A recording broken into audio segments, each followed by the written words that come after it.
माझं नाव अभिषेक सुनील शिंदे आहे। मी विश्वातून ॲडमिशन घेतलेलं होतं। माझं admission new vision university Georgia Tbilisi असं झालेलं होतं। तिकडे मी कन्सल्टन्सी थ्रूच गेलेलो होतो। मला फार डाऊट्स होते तेव्हा, बट सगळे माझे डाऊट्स क्लिअर वगैरे झालेले होते तेव्हा। तिकडं म्हणजे असं मोस्टली नवीन सिटी आणि नवीन कंट्री असल्यामुळे आपल्याला खूप सारे डाऊट्स वगैरे असतात, खूप नवीनच असतं आपल्यासाठी।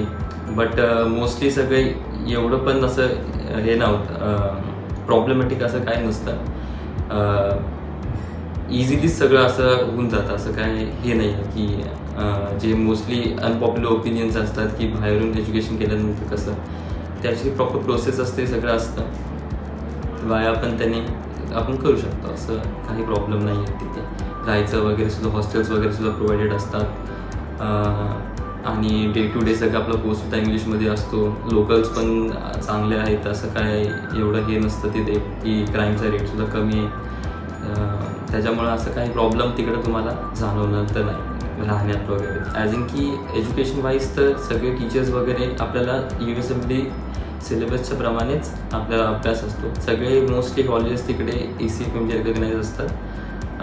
त्याच्यामुळं आपल्याला USMLE नाही तर प्लॅब वगैरे काही द्यायचे असेल तर ते आपण इझिली देऊ शकतो। कम्पॅरेटिव्हली जर आपण इंडियामध्ये केलं तर मोस्टली आपले कॉलेज इंडियामध्ये नाही रिकग्नाइज USMLE वगैरेसाठी।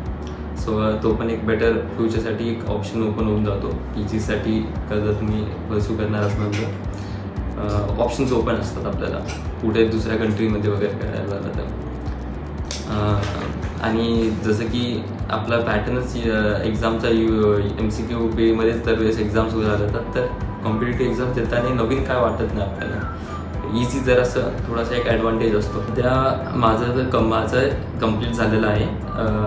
लास्ट इयर Jan 2023मध्येच माझी युनिव्हर्सिटीमधून मी ग्रॅज्युएट झालेलो होतो। जून जुलैला माझी FMG ची एक्झाम झालेली होती। फर्स्ट अटेम्प्टमध्ये मी माझी एक्झाम क्लिअर केलेली। माझी इंटर्नशिप आता सध्या चालू आहे, ऑन गोईंग आहे। आता ऑलमोस्ट 6 to 7 मंथ्स झालेले आहेत। काही इश्यू येत नाही ह्या पूर्ण प्रोसेसमध्ये। एकदम स्मूथली आणि व्यवस्थित अशी प्रोसेस होऊन जाते।